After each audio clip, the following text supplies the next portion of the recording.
안녕하세요. 결혼 2년차 28살 주부입니다. 돌진한 아이가 있어요. 저희 시어머니가 여기에 올라오는 사연에서 자주 볼 법한 굉장히 유난스러운 분이세요. 특히 친정에다가 저희가 뭐 하나라도 더 해준다 싶으면 그걸 가지고 그렇게 물고 늘어지십니다. 제가 일부러 친정에다가 뭘 더 해주고 싶어 하거나 하는 그런 성격도 아니고 그런 모습을 보인 적도 없습니다. 오히려 양쪽 균형을 나름 잘 맞춰가면서 어느 한쪽 서운하지 않게 알아서 잘하는 편이라고 생각해요. 그런데 제가 경제권을 가지고 있다는 이유 하나만으로 시어머니께서는 제가 무조건 친정에다가 조그만 거라도 하나씩 더 해주고 있을 것이라고 생각하십니다. 처음 시어머니가 제가 경제권을 가지고 있다는 이유로 친정에 더 잘하고 있다는 듯이 말을 꺼내셨을 적에는 알게 모르게 스트레스에 시달려야 했어요. 저는 한쪽에만 치우칠 생각이 없는데 시어머니께서 저를 얌체 같은 며느리로 생각한다고 생각하니 견딜 수가 없었어요. 그래서 경제권을 차라리 남편에게 넘기고 이런 스트레스에서 벗어나 보고자 했는데 남편에게 돈을 맡기는 건 고양이에게 생선을 맡기는 거나 다름없을 정도로 경제관념이 하나도 없더라고요. 남편은 돈을 펑펑 쓰는 걸 너무 좋아해요. 아낄 땐 아끼다가도 뭐 하나 해야겠다고 하면 전후사정 가리지 않고 돈을 홀랑 다 써버리거든요.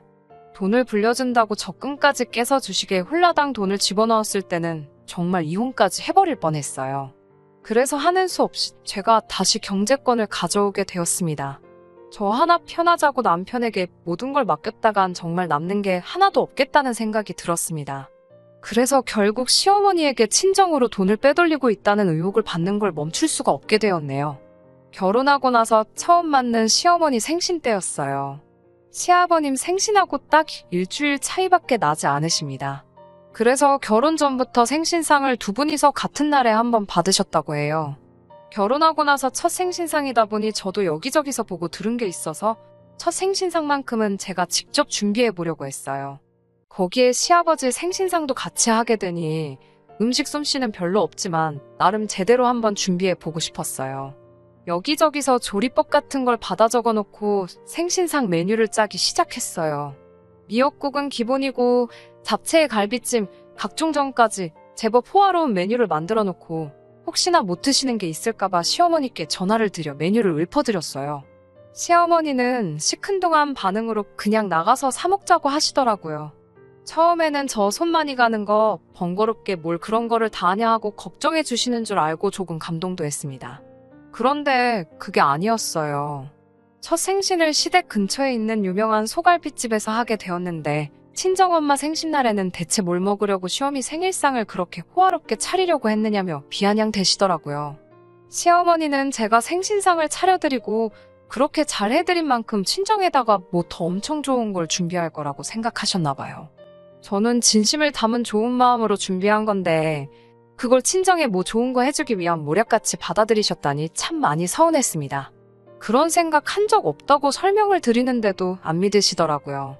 시집간 딸내미한테 생일상 받으려는 엄마가 세상 천하에 어디 있겠냐고 생일상 음식 여러 개 차려서 시댁 눈길을 다른 데로 돌려놓고 친정에서는 해외여행 같은 거 보내주지 않겠냐 뭐 이런 식으로 말씀하셨어요.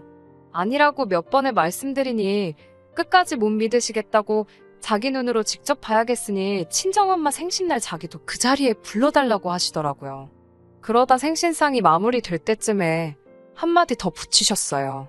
시어머니 생신을 시아버님 것과 동시에 진행하니 친정부모님 생신도 두 분 다 따로 챙기지 말고 하루 날짜 봐서 동시에 하라고 하시더군요. 친정부모님은 생일이 서로 5달 차이가 나는데 자기들 한 번 받을 거 저희 부모님은 따로 2번을 받는 게 내키지 않으셨던가 봐요. 물론 친정부모님이 생신상을 따로 받으신다는 사실이 시어머니 입장에서는 불공평하다고 느낄 수 있지만 친정어머니 생신날에는 보통 친정어머니께서 직접 음식을 준비하시고 오히려 저희를 불러주시거든요. 게다가 시부모님은 원래 저희가 결혼하기 전부터도 두 분이 생신을 같이 진행했는데 두 분이 그러신다고 친정부모님 생신날을 하루는 강제적으로 챙기지 못하게 된다니 어이가 없었어요.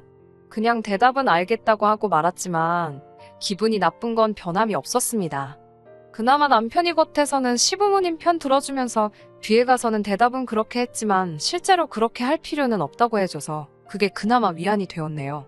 또 다른 일도 있어요. 우리 첫째가 태어날 때쯤에 고민을 많이 했어요. 결혼 초반 저희는 보통 부부들과 다를 바 없는 맞벌이 부부였습니다. 남편이 벌이가 많지 않은 상황에서 저도 계속 일을 해야만 했어요. 그렇다고 제 벌이가 엄청 좋은 편도 아닙니다. 평범한 회사원만큼 받아요. 계획보다 훨씬 빠르게 들어선 첫째였습니다.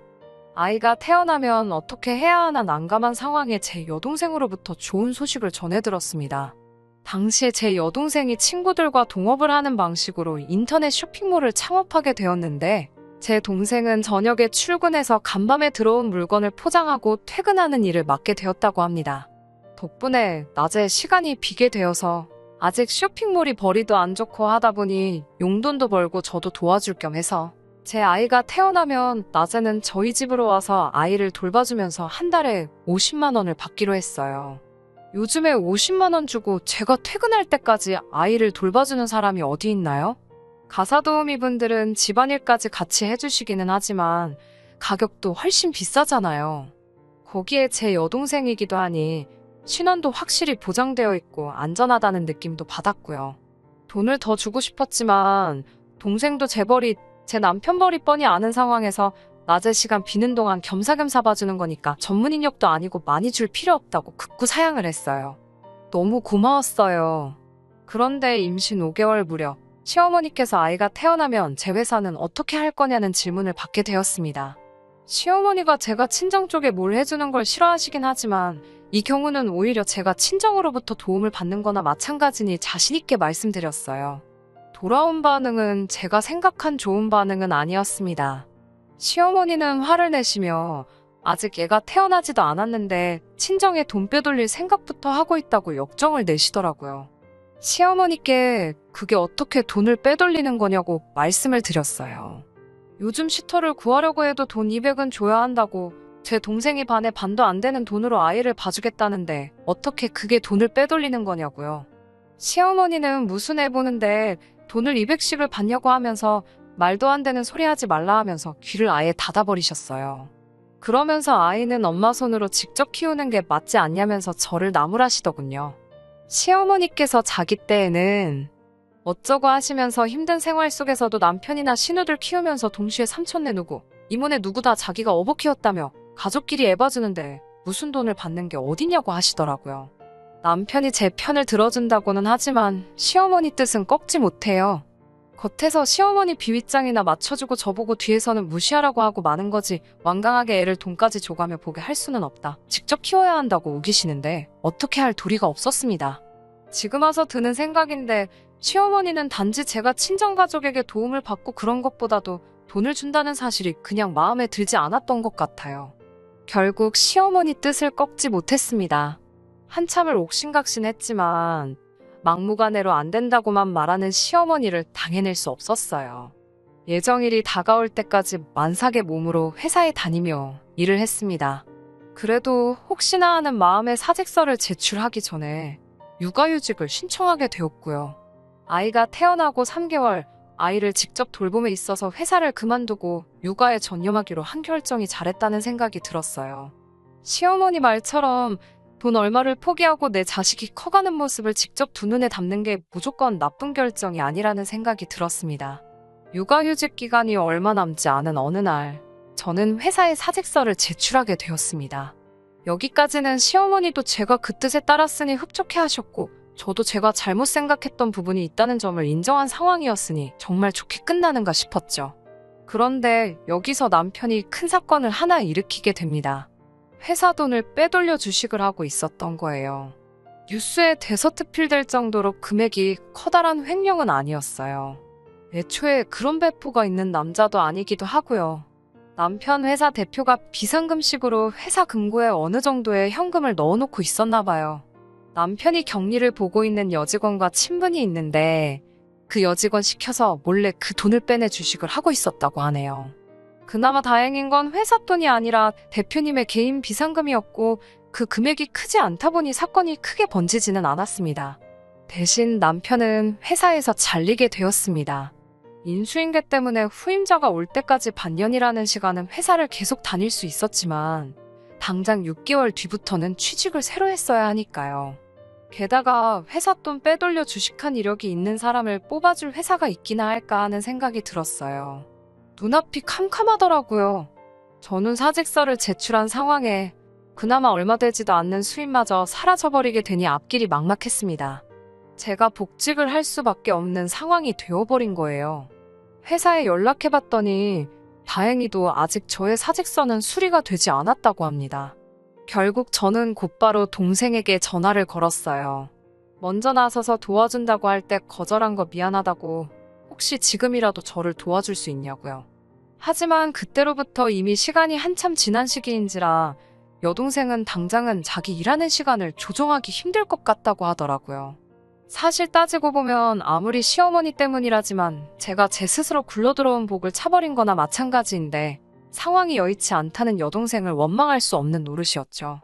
여동생에게는 더 이상 물어보기 아쉬운 상황이었고 결국 울며 겨자 먹기로 시어머니에게 남편이 완전히 실직하기 전인 반년 동안만 아이를 봐주실 수 있는지 물어보기 위해 남편과 함께 찾아가게 되었습니다.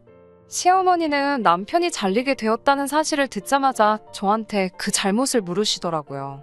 제가 집에서 애 키우면서 남편한테 얼마나 돈돈거리며 구박을 했으면 남의 물건에는 손 한 번 댄 적 없이 자라온 남편이 회사 돈을 끌여들여서 주식까지 했겠냐면서요. 어이가 없었습니다. 제가 아이 키우게 되면서 돈 이야기 한 번도 한 적 없고 아무리 직장 동료라지만 남편이 현금을 꺼내달라고 그냥 그 돈을 아무런 의심도 없이 주는 회사 시스템이 문제가 아닌가요? 남편 혼자 외벌이 하게 되면서 남편 혼자 쓰는 용돈이 줄게 되면서 어떻게 자기 쓸 돈 좀 더 벌어보고자 어처구니 없는 사건을 일으킨 걸 가지고 제가 남편을 벼랑 끝으로 몰아서 그렇게 만들었다는 말을 하니 할 말도 없더라고요. 남편도 제 눈치 보면서 어쩔 줄 몰라 하고 있고요. 더 상대해봐야 저만 이상한 사람 되는 것 같고 애초에 시어머니를 찾아온 이유도 따로 있었으니 시어머니 반응은 무시하고 이번엔 저도 강경하게 나가기로 했습니다. 시어머니 때문에 제 여동생이 이제는 아이를 돌봐줄 수 없는 상황이다. 하지만 상황이 이러니 저도 당분간은 복직을 해야겠고 사직서 수리가 되기 전에 빨리 결정이 되었으면 좋겠다.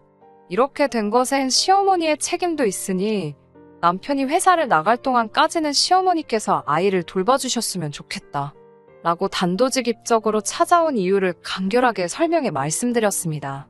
시어머니는 의외로 순순히 아이를 봐주겠다고 대답하셨습니다. 하지만 조건을 하나 붙이시더군요. 아이를 돌봐주는 대가로 달에 200만 원을 달라고 하시더라고요. 다른 사람도 아니고 제 동생이 50만 원의 아이를 봐주겠다고 할 때는 가족끼리 무슨 돈이냐고 말하시던 분께서 그 금액을 요구하니 어이가 없더라고요. 제가 버는 월급이 딱 그 정도 됩니다. 시어머니 돈을 주기 위해 제가 회사에 나가는 거나 마찬가지가 되는 거잖아요. 저는 그렇게 할 수는 없다고 애초에 제 동생이 50만 원에 봐준다고 했었으니 시어머니에게도 50만 원 이상은 드릴 수 없다고 못을 박았어요. 시어머니는 자기가 키워온 애가 신우랑 남편부터 해서 몇 명인 줄 아냐고 화를 내시더군요. 경험의 깊이가 다르다고 제 여동생 같은 초짜가 애를 보는 것과는 차원이 다르니 그만큼의 돈을 받아야겠다고 하시네요. 속에서 부글부글 끓더라고요. 그렇게 아이들 여러 명 키워내서 회사 돈 가지고 주식해서 회사에서 잘리는 놈으로 키워내셨느냐 따지고 싶었습니다.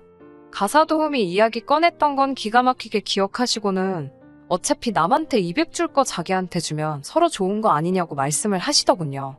더 상대하기 싫어서 집으로 돌아왔습니다. 남편은 기가 죽어서 찍소리도 못하더군요. 너는 앞으로 내가 시키는 대로 해 라고 하니까 알겠다고 시키는 대로 다 하겠다고 하더라고요. 그 길로 저는 남편 회사를 그만두게 만들었습니다. 저는 다시 복직 신청이 접수돼 회사에 나가게 되었고요. 제가 출근하는 날 남편에게 아이를 딸려서 시어머니 집으로 보냈습니다. 남편이 아이와 함께 시댁에 도착하자 시어머니가 저에게 이게 무슨 일인지 바로 전화를 하시더라고요. 저는 전화로 시어머니께 똑부러지게 대답했어요.